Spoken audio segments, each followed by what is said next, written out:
예, 2022입니다. 예, 새해가 이미 우리 오늘 찬양으로 헌신한 또 예배를 헌신한 권사님, 그리고 그 중에서도 권사의 임원 여러분들의 수준에서는 이미 새해가 시작이 되었습니다. 우리가 아는 대로 교회의 기본적인 구조는 장로님들과 교회의 모든 계획들을 의논은 합니다만 그 실행은 권사님들에서부터 시작이 된다고 그렇게 생각할 수가 있습니다. 그런 의미에서 2022년도에 실행이 이미 시작이 되었다 그렇게 생각이 됩니다. 살풋 가슴이 조금 설레이는 그런 느낌을 받은 것은 아마 저뿐만은 아닐 것이라 그렇게 생각이 됩니다. 이분들뿐만 아니라 또한 이분들이 이렇게 새해의 새해를 위한 첫 찬송을 이렇게 섬김을 했다고 하는 것은 우리 모두가 이제 아직 며칠 남아 있긴 합니다만 마무리에, 그러나 이미 우리의 마음은 새해를 향하고 있다 하는 의미에서 우리 모두의 첫 발자국이다 그렇게 또 생각할 수가 있겠습니다. 우리 모두를 격려하시면서 박수 한번 하시겠습니다. 예, 꼭 이제 며칠 상관은 있습니다만 꼭 2년 전인데요.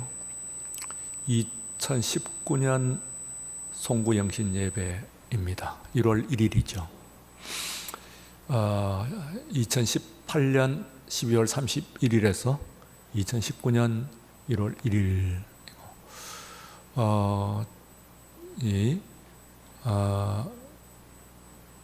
2020년이요. 2020년. 그리고 이제 올해에는 드리긴 했습니다만 그러나 정상적인 그런 모임으로 우리 예배를 송구영신 예배를 갖지 못해서 2021년 마치고 이제 22년을 맞으면서 송구영신 예배를 과연 정상적으로 드릴 수가 있을 것인가 하는 것이 거의 초미의 관심입니다. 어떤 의미에서는 이 한 가지만 놓고 보더라도 종말론적 신앙이다 그런 생각을 해봅니다. 우리가 종말론 그러는데 그 종말론 신앙의 가장 중요한 것은 종말을 앞에 두고 있는 그 기다림, 그리고 기다림 가운데 있는 긴장, 텐션이죠. 그 예배에, 그리고 우리의 신앙의 텐션, 긴장이 있어야 하는 것인데 언제부터인가 이런 텐션 같은 것들이 조금씩 우리들에게 사라지고 있는 그런 모습, 마치 예배나 기타의 교회의 모든 활동들조차도 일상, 언제나 반복되는 일상으로 여겨지는 그때에 하나님께서 어떤 의미에서는 우리들에게 경종을 울리기 위해서 허락하신 것이, 보내주신 것이 이 코로나 상황 아닌가 그렇게 생각합니다. 물론 우리가 이거 견뎌내야 되겠습니다만 이것을 넘어서 가지고 이것을 통해서 하나님께서 주시는 말씀, 은혜도 큽니다. 분명한 하나님의 경고의 말씀, 그리고 새롭게 주시는 은혜가 분명히 있는 줄로 믿는데 저만이 아니라 여러분들 모두에게 이 어려운 역병의 기간 가운데 주시는 하나님의 은혜가 여러분들에게 다 깨달음으로 또 각별한 은혜로 충만하게 임하시는 오늘 이 예배가 되시기를 축원합니다.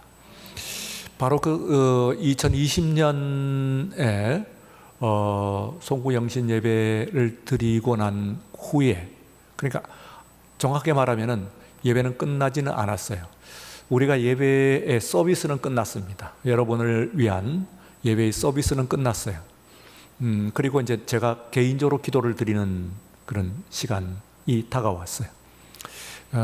이 예배를 가지고 서비스라고 그러니까 여러분들이 조금 경솔한 느낌을 받으실지 모르겠습니다만 실제로 영어 성경, 영어로서는 예배라고 하는 것 두 가지로 쓰입니다. 하나는 worship이라고 하는 단어를 쓰고 또 하나는 service 하는 말을 써요. 두 개가 다 예배로 쓰이는데요. 이 서비스와 그 worship은 좀 달라요. 의미하는 바가. 뭐냐면 worship 하는 것은 앞에 있는 것은 worth, 가치 그런 얘기죠. 가치, worth 하는 그 말에 뒤에 있는 th를 생략한 겁니다. 가치란 뜻이에요.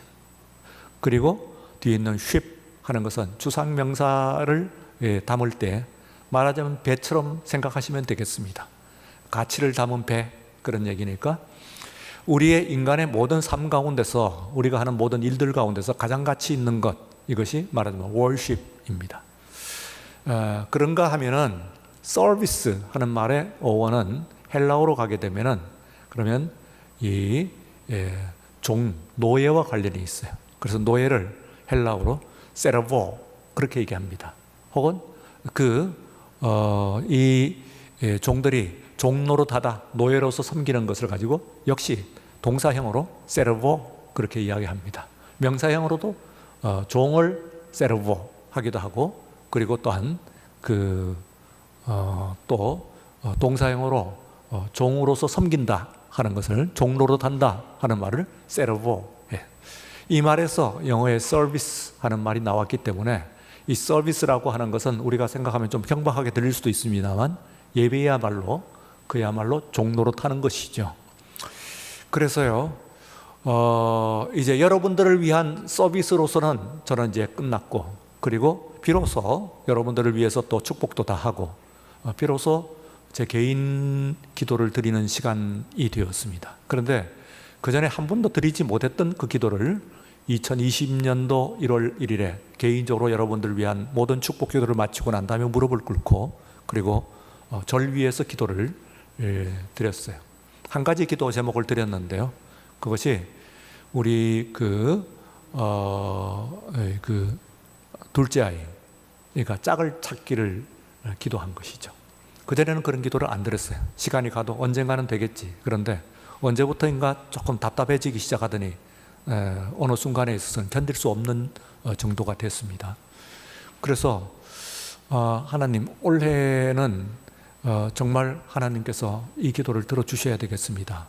제가 이거 기도 응답받지 못하면은 내가 다른 사람들 위해서 축복도 하고, 그리고 또 결혼에 관해서는 주례도 하고 여러 가지 또 말씀도 전하는데, 정작 내가 그 기도의 제목을, 간절한 기도의 제목을 가지고 있다고 한다면은, 그러면은 하나님 앞에서도 영광스럽지 못하고 은혜가 되지 못할 것 같습니다. 그런 생각하고 간절하게 기도를 했어요. 저는 이게 이제 간증이죠. 그 해에 11월 되어가지고 하나님께서 아주 우연하게, 무슨 계획을 한 것도 아닌데 우연하게 대화하는 그 자리에서 문제가 나와가지고 그야말로 이제 두 번째 그 사위를 얻게 되었어요. 그 한 해가 가기 전에. 그래서 그때 생각했죠. 내가 올해 시작을 하면서 여러분들 위해서 서비스를 하고, 그 다음에 월십, 나로서의 내가 가치 있는, 가장 가치 있는 기도를 하나님께 간절한 기도의 제목을 드렸더니, 그랬더니 그 문제를 두고 기도하였더니 하나님께서 그 해가 가기 전에 응답을 하셨구나 하는 것이 저로서는 하나의 간증입니다. 아주 분명하게 하나님께서 주시는 은혜에서 뭉클한, 하나님 내 기도를 또 여전히 들으시는군요. 그리고 그 해가 지나기 전에 이렇게 드린 기도를 하나님께서 해가 지나가기 전에 기억을 하시고 응답을 해 주시는군요 하는 그 생각을 하면서 감사를 드린 적이 있습니다. 제가 잘 됐다 뭐 그런 이야기를 하는 것은 아니고요, 무엇을 두고 기도한다. 오늘 예루살렘을 두고 기도한 느헤미야입니다. 예루살렘을 두고. 자, 여러분들은 기도를 하실 때 무엇을 두고 기도하십니까? 오늘 이 밤 시간에 여러분들이 또 이제는 제가 그때 기도했던 바와 같이 올해 한 해 며칠 남아있고, 그리고 2022년 새해가 남았습니다. 그러면 여러분들도 개인적으로, 그리고 또한 가정적으로 무언가를 두고 기도를 하실 것입니다. 그럼 여러분들은 뭘 두고 기도를 하실 것이에요? 여러분들이 올해에 이 해가 가기 전에 며칠 동안의 기도의 응답을 바랍니다 하면은 그것을 두고 기도하십시오. 또 새해가 될 때 저처럼 한 해가 시작 때 이 기도는 들어주십시오, 간절합니다, 다급합니다, 절실합니다 하고 기도를 할 때 하나님께서 돌아오는 새해 2022년에 그 해가 가기 전에 여러분들에게 응답을 주실 줄로 믿습니다. 그와 같은 은혜와 축복이 저만이 뿐이 아니라 물론 여러분들도 다 그와 같은 그 은혜를 다 체험은 하시는 것이긴 합니다만, 그러나 목회자 개인적으로 또 느낀, 체험한 것이니까 여러분들과 함께 하는 그런 또 은혜가 되기를 바라서 제 개인적인 기도의 간증을 한번 드렸습니다. 예루살렘을 두고 기도한다. 느헤미야라고 하는 사람은요, 페르시아에서 이제 아마도 태어났을 것입니다. 예, 예루살렘에서 태어난 사람이 아닐 거예요. 시간적으로 기간적으로 보게 되면 그래요. 이 느헤미야라고 하는 사람의 연령을 계산을 해보게 되면 이미 그는 포로로 끌려온 이후에 바벨론 어디선가 혹은 그 뒤에 페르시아 어디선가에서 그는 이제 태어났다고 볼 수가 있습니다. 그러니까 거기서 그러나 그의 부모 그리고 또한 어른들을 통해 가지고 조국에 관한 이야기, 그리고 그 조국을 빼앗기고 그 성전이 무너진 슬픈 이야기들에 대해서 그는 이야기를 들었겠죠. 그런데 그곳에서 그는 살았습니다. 오늘 그 말씀 가운데 그가 기슬르월이라고 달력을 이야기를 하고 있어요. 이 기슬르월은요, 이 성경에서 에스라서와 그리고 이 느헤미야에서 딱 두 번만 나오는 거예요. 이것은 왜냐하면 이스라엘의 원력이 아니기 때문에 그렇습니다. 페르시아에서 쓰는 정확하게 말하면 바빌론 원력입니다. 그래서 그 지역에 있는 원력을 쓰고 있기 때문에 이미 말하자면은 그는 다른 나라의 세월을 살고 있는 사람이에요. 세월을 살고 있는 사람. 이국의 세월을 살고 있는 사람이라고 볼 수가 있습니다. 이국 생활을 해보셨나요? 해보신 분들도 있고 안 해보신 분들도 있습니다. 저는 그렇게 긴 기간 아닙니다. 해봤습니다. 그렇기 때문에 이국에서의 생활을 하게 되면 어떤 현상이 일어나는지 하는 것을 볼 수가 있습니다. 대충은 다 애국자가 됩니다. 그리워하게 되죠. 조국을 그리워하게 돼요. 한편에 있어서는 강감해집니다. 오늘 수요일인데요. 수요일 이게 입에 붙어가지고 이야기합니다만 계속해서 너나 나나 주고받는 모든 것을 웬즈데이 하게 되면 나중에 웬즈데이가 한국말로 무슨 요일이지? 하고 다시 한번 찾아냅니다. 그래서 수요일이라는 걸 찾게 돼요. 그게 그럴 정도로 눈만 뜨면 그 얘기를 하니까, 영어로 이야기를 하게 되면은 혹은 스페인어로 얘기를 하게 되면은 그 얘기만 가지고 이야기를 하게 되니까 한국말이 조금 멀리, 다시 말하면 더구나 이 느헤미야는 태어나지도 않았으니까 얼마나 멀겠어요. 그리고 또한 그는 그곳에서 마지막 절에서 보게 되면은 술 맡은 관원이었다 그럽니다. 그러니까 이국에서의 세월이 그렇게 나쁘지만은 않았어요. 토를 잡은 것이죠. 술 맡은 관원이라고 하는 것은, 술관원이라고 하는 것은 우리가 생각할 때 술이라고 하면은 무슨 술집 같은 것을 생각을 하니까 좀 격이 낮은 그런 사람인가 보다 하는데, 왕궁에 술 맡은 관원이니까 말하자면은 예정장입니다. 의전장이라고 얘기해서 의전장, 곧 술과 관련되어 있는. 왜냐하면은 모든 궁중에 있는 잔치나 이런 것들이 다 가장 중요한 것이 술이기 때문에 술이라고 하는 것은, 더구나 우리가 아는 바와 같이 우리나라도 마찬가지고요. 이 모든 궁중에서 암살 시해에 가장 많이 쓰이는 것이 술입니다. 술에 독을 타가지고 죽는 그런 경우가 가장 많죠. 예나 동서고금을 막론하고 다 그렇습니다. 그러니까 왕으로서는 이 술관원은 어떤 사람에게 맡기냐면 가장 신뢰할 수 있는 사람. 그러니까 그 사람이 실력 정도만 가지고 있는 것은 아니고 내 마음에 그야말로 그 어떤 복심이다 그런 표현을 하는데, 정말 복심이, 이 사람만은 내가 완전히 내 목숨까지도 내어놓고 믿을 수가 있는 사람이다, 이런 사람일 때 그 술관원을 시키는 거예요. 그 느헤미야가 그곳에서 술관원이 되었다 하는 이야기는 그 당시에 페르시아의 다리오 왕, 아닥사스도 왕, 이 왕의 완전한 신뢰를 받고 있는 사람입니다. 모든 자기 간에 이래서 일단 지금으로 보면 이제 수사, 지금 현재 이란에서의 지명으로 보던 슈쉐 하는 곳인데요. 수사라고 하는 궁에서 이거 사는데, 거기에 이란 사람들도 많았을 거예요. 이란 공원에 있는 그런 사람들도 많아요. 실제 그 사람들의 민족 이름은 이란 사람이, 이란. 그리고 페르시아라고 하는 것은 어떤 의미에서 그 지역 이름이라고 이야기할 수가 있는데, 이란 사람들 중에서 또 자기 나라 사람들에게도 맡기지 않고 이방 민족인 이 느헤미야에게 그 술을 맡겼다, 의전을 맡겼다. 언제 잘못하면 독을 탈 수 있는 그런 물건, 그런 것들을 관리할 수 있게끔 만들었다 하는 얘기는, 그야말로 완전히 그를 신뢰한다 하는 그런 이야기입니다. 잘 나가는 것이요. 그 왕의 더구나 그냥 왕도 아니고 그 당시에 세계 최강의 제국의 왕의 완전한 신뢰를 받는 사람이라고 한다면 이 사람이 얼마나 그곳에서 이방의 세월입니다만은 그러나 그렇게 잘못 나가는 삶은 아니었다, 그렇게 생각할 수 있죠. 외국에 나가지고 그야말로 큰 성공을 한, 그야말로 그 전에 요셉과 같은 그런 큰 성공을 한 그런 사람이라고도 볼 수가 있어요. 자, 이 사람이 그러면 그렇게 되면은 그러면 예루살렘을 그리워할까요? 이건 놀라운 일입니다. 자, 잘 나가고 있는데 말이요. 세상적으로도 얼마나 출세를 했고, 돈도 얼마든지 물질 같은 거 여유도 어려울 것이고, 모든 사람들이 영예로 떠받치고, 그 세계 최고의 권력자가 그를 보이니까 그 사람으로서 부족한 게 뭐 있겠어요? 뭘 그리워하고 뭘 아쉬워하는, 소위 우리가 하는 결핍이라고 하는 것을 체험을 해야 뭘 아쉬워하죠. 여러분들이 건강합니다만 건강할 때 건강 생각해요? 그런데 건강 같은 것은요, 결핍이 되어야 그때서야 그 건강을 찾게 되죠. 아쉬워하고 내가 잘 관리를 하게 되죠. 그 문제 없을 때는 그냥 그 관심을 가지지 않아요.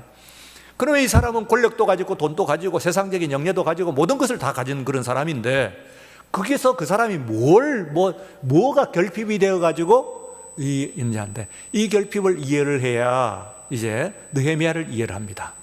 오늘 우리들 가운데서도 하나님께서 결핍을 통해 갖고 뭐라는, 여러분, 뭐가 결핍이에요? 그에게 있어서는 돈도 아니고요, 권력도 아니고요, 명예도 아니고요, 어떤 것도 아니에요. 그러면 어떤 결핍이에요? 영적인 결핍이죠. 다 같이 영적인 결핍. 여러분 영적인 결핍을 느끼고 있어요? 예. 영적으로 나 부족합니다. 정말 나는 영적으로 보충받기를 원합니다. 하나님으로부터 어떤 돈이나 혹은 세상적인 지위나 혹은 이런 권력이나 이런 것을 가지고 나에게 공급하는 것이 아니라 하나님으로부터 하나님 자신이 나에게 채워져야 됩니다. 우리가 아우구스티누스 얘기를 하면, 하나님, 이 세상에 있어서 내가 하나님을 만나기 전에는, 하나님을 만나기까지는 내가 어떤 것으로도 채워지지 않는 나의 큰 심령의 공간이 있었어요. 삶의 공간이 있었습니다. 큰 구멍이 있는 거예요, 말하자면. 그런요, 귀족으로 태어났고요, 그리고 부자로서의 삶을 살았고요, 그리고 외모도 출중했고요, 그 당대에 있어서 알렉산드리아 학파라고 그래가지고요, 세계 최고의 학파입니다. 그게 거두예요. 그냥 조그만 이런 정도가 아니고 세계적인 대학자란 말이에요. 거기다가 아주 출중한 외모를 가졌다고 그래요. 그리고 좋은 지방까지. 그 사람은 가질 것이 더 없는 그런 사람이 아우구스티누스라는 사람이에요. 다 해봤어요, 뭐든지. 손에 잡히면 다 숙이고 들어오는 그런 사람이었는데, 그러면서도 그는, 나는 하나님을 만나기 전까지는 세상에 있는 모든 것을 가지고 다 보충을 해봤습니다만 결코 채우지 않는 큰 그 구멍이 나에게 있었습니다 하고 고백을 하는 것을 볼 수가 있습니다.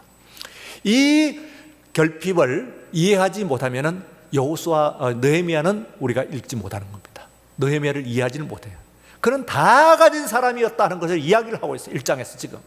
그는 수산궁에서요, 그 세월을 하는데 기슬르월이라고 하는 바벨론 역으로 이야기하는 이방의 세월을 삽니다만, 그러나 눈치 보고 그리고 쪼달리고 혹은 비참하게 소외받는 그런 삶이 아니고, 거기서 그야말로 탄탄대로를 걷고 있는 그런 사람이었는데 불구하고 그런 영적인 결핍을 느꼈다는 거예요.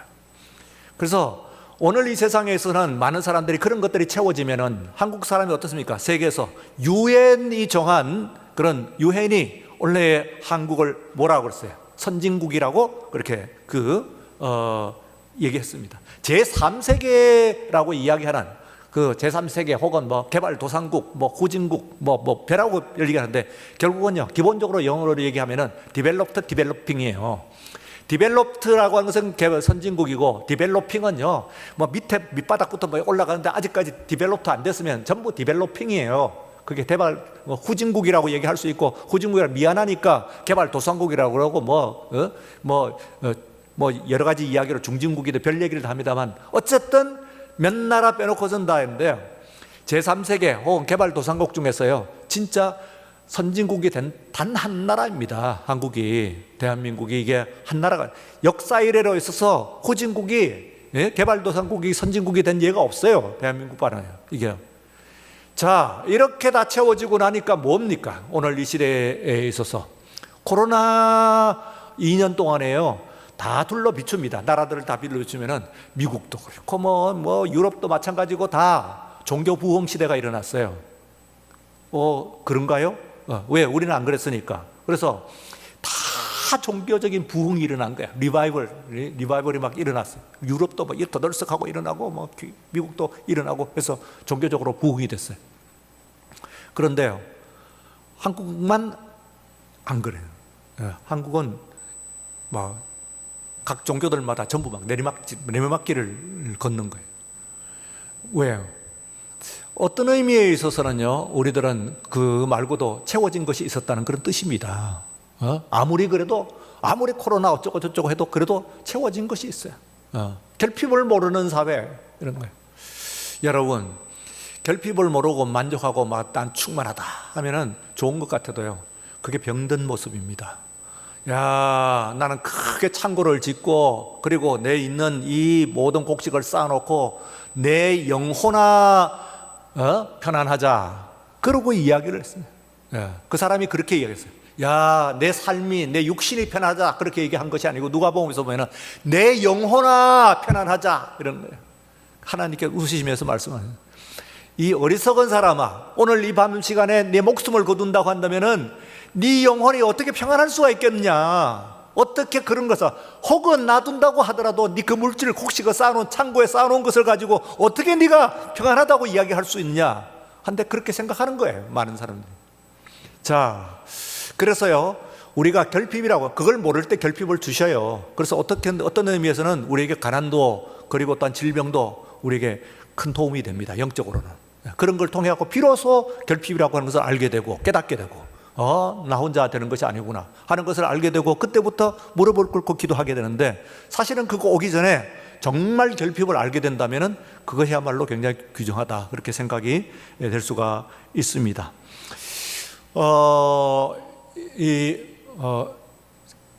오늘 말씀 가운데서요, 제가 영화 하나 이야기를 가지고 말씀을 마무리를 좀 하고자 합니다. 그 킹덤 오브 헤븐이라고 하는 그 영화죠. 이게 이제 십자군 전쟁, 11세기, 12세기 십자군 전쟁에 제7차 십자군 전쟁이 그 내용이에요. 7차 십자군 전쟁. 그때 이제 그 십자군이 결성이 돼가지고 예루살렘을 회복을 하자, 이래가지고 이제 갑니다. 그런데 엉망인 거예요. 이 예루살렘에 대한 정보가 부족했어요. 그래서 물 준비를 안 한 거예요. 그곳이 어떤 곳인지 잘 모르고, 또 단순하게 생각했어요. 그곳에서 물은 없지만은, 그러나 듣자 하니까 티베리아스, 곧 우리가 아는 갈릴리 호수가 있으니 거기 물이 무진장이 있다는데 그거 마시면 되지 뭐, 이러고 이제 간 거예요. 그런데 그 이슬람군이 이 티베리아스를 미리 점령을 해버렸어요. 접근을 못 하겠는 거예요.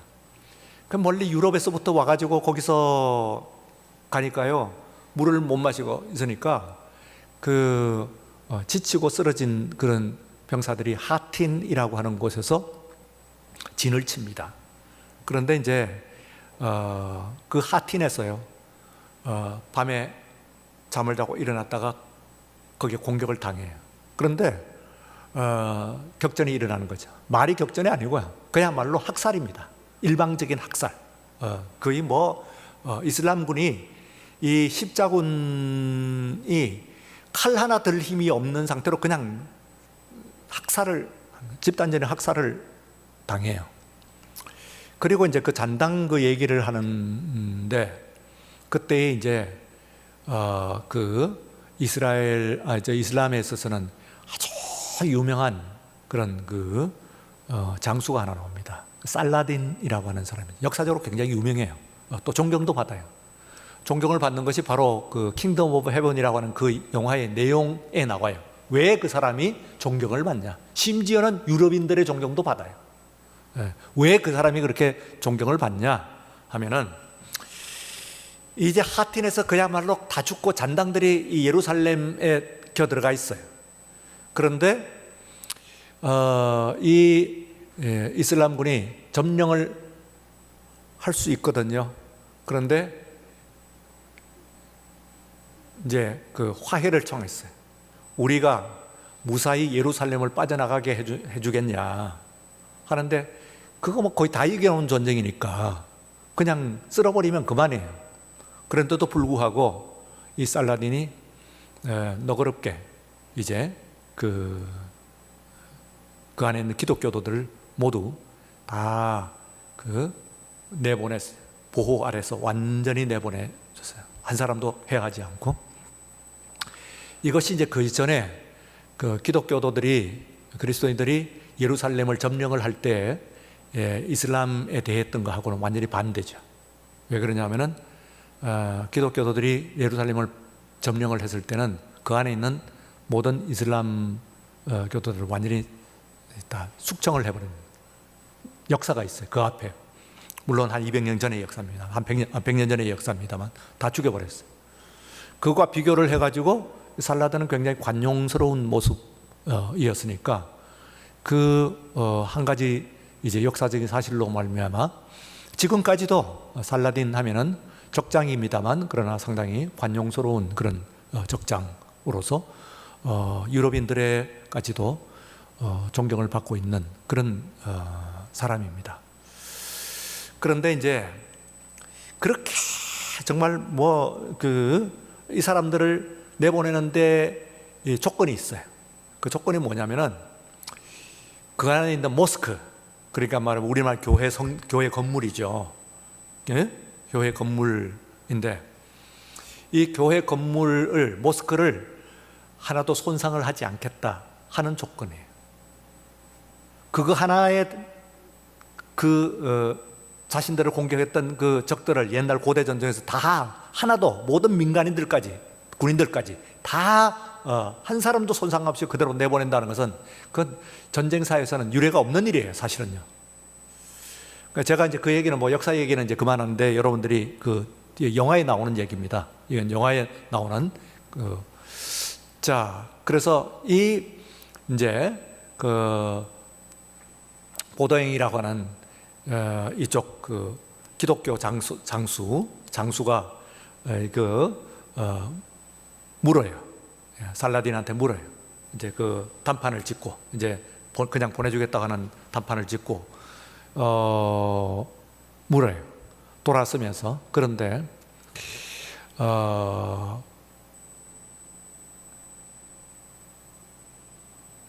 당신에게 있어서 예루살렘은 무엇입니까? 하고 묻어요. 그러니까 이 살라딘이 하는 그 대답이 이제 그 영화의 가장 키워드죠. 또 사실 본 분들이 있겠습니다만, 보신 분들도 가장 오래 기억하는 그 내용이에요. 예? 그러니까 예루살렘, What do you mean 예루살렘 words? 하니까 이 살라딘이 하는 대답입니다. 이게 nothing. 그리고 이제 포즈를 두고 간격을 두고 가만히 있다가 and everything 그럽니다. 그 두 단어가 이제 말하자면은 굉장히 유명한 그 영화에 굉장한 평가를 받은 영화입니다. 그게 사실은 그 영화의 가장 키워드라고 볼 수 있어요. 예루살렘이 당신에게 뭐냐 하면 nothing, 아무것도 아니요. 근데 돌아서려고 그 얘기를 듣고 멍청이 가만히 있는데 돌아서면서 다시 한번 고개를 돌리면서 하는 얘기예요. And everything, 모든 것이. 여러분들에게 신앙은 무엇입니까? 어떻게 생각하면 아무것도 아니에요. 또 내 신앙을 위해서요. 여러분들이 수요일 예배 안 드리면 어때요? 다음 수요일 기약하면 되는 것이고, 예. 그러나 그 뒤에 방점이 있습니다. 모든 것이. 그러니까 그게 모든 것을 거는 거예요.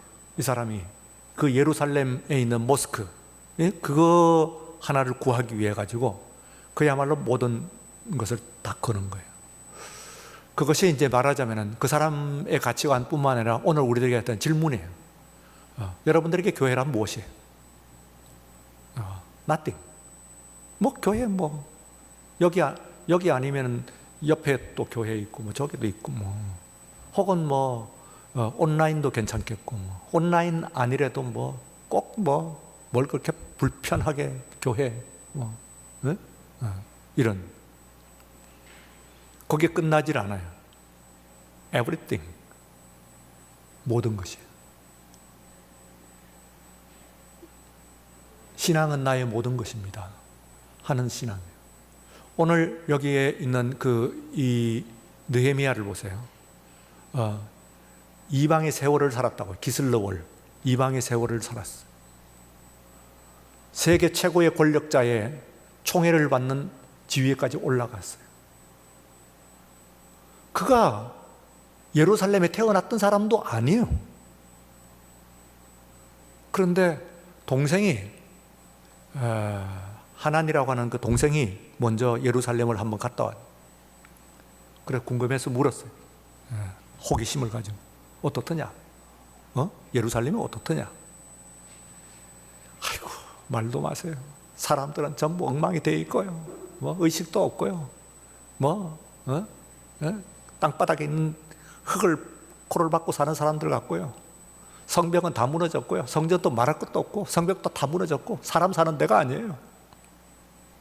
그러면 이 수사는요 세계 최고의 화려한 궁이거든요. 지금도 이 문화재로 기록이 되어 있는 유네스코 문화재로 등재가 되어 있는 그런 엄청난 유적입니다.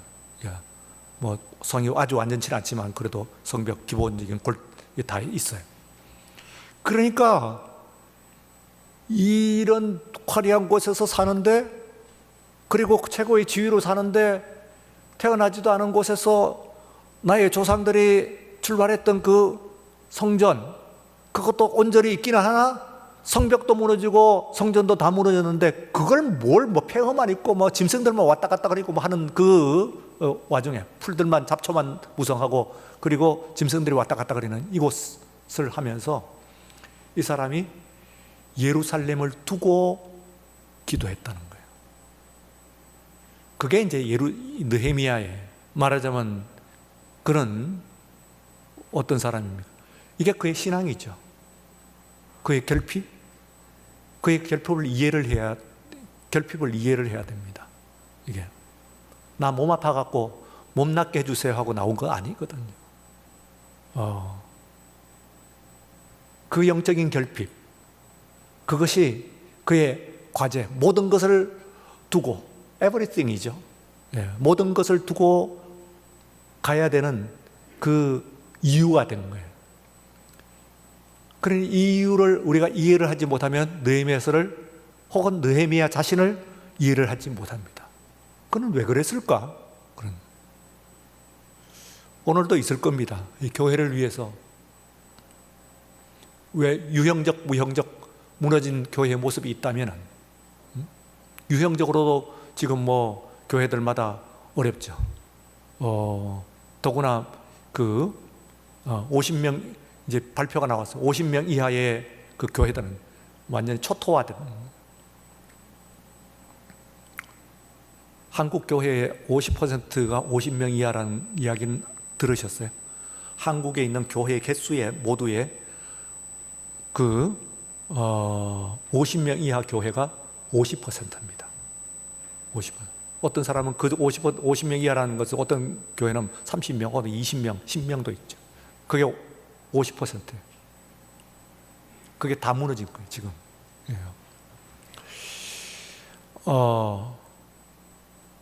그건 뭐, 그게 뭐 내 얘기인가?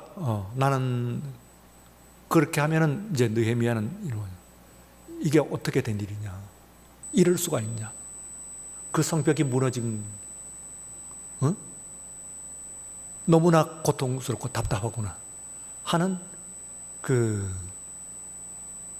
열망, 그 결핍에 대한 그 절규, 이거예요. 그래서 그 영화에서 나온 살라딘의 적장의 이제 마지막 그 워딩을 통해 가지고요, 오늘 이 느헤미야를 읽고 또 오늘 우리들이 읽습니다. 어떤 의미에서는 오늘 우리들에게 주어진 질문이에요. 나에게 교회란 무엇인가? 질문인 거예요. 오늘 이 시대의 삶을 살면서 나에겐 교회란 무엇인가? 하는 질문을 가슴에 안고, 그리고 오늘 한 번 더 남았죠. 수요일, 이게 다음 수요일이 이제 마지막 수요일 마무리하는 귀한 말씀이 되시길 바랍니다. 기도하겠습니다. 거룩하신 하나님 아버지, 감사합니다. 새 밑에 이 바쁘고 어려운 상황 가운데서도 3일 예배, 수요 예배를 지키자고 이렇게 나온 열심히 있는 주의 자녀들이 있습니다. 주를 섬기자고 섬기는 우리의 서비스가 있습니다. 나의 가장 가치 있는 것이 여기 있다고 고백하는 월십, 가치가 여기에 있습니다. 세상에 있는 사람들이 생각하지 못하고 찾지 못하고 그리고 업신여기기까지 하는 가치입니다만, 그러나 이것이 나의 생명이고 나의 모든 것인 줄로 우리들 오늘 시간 고백합니다. 드리는 예배와 그리고 또한 우리의 드리는 모든 찬양과 기도와 그리고 함께 예배하는 이 교회가 우리에게 정말 나의 눈물이 되게 하시고 나의 한숨의 기도의 제목이 되게 하시고 두고 기도하는 기도의 대상이 되게 하여 주시옵소서. 예수님 이름으로 기도리옵나이다. 아멘. 지금은 우리 주 예수 그리스도의 은혜와 하나님 아버지의 사랑하심과 성령의 감동하시고 충만하심, 이 밤에 모여서 기도하는 모든 주의 자녀들 위해, 우리의 모든 성전을 두고 기도하는 기도의 열망들 위해 이제로부터 영원까지 함께 하시옵기를 간절히 축원하옵나이다.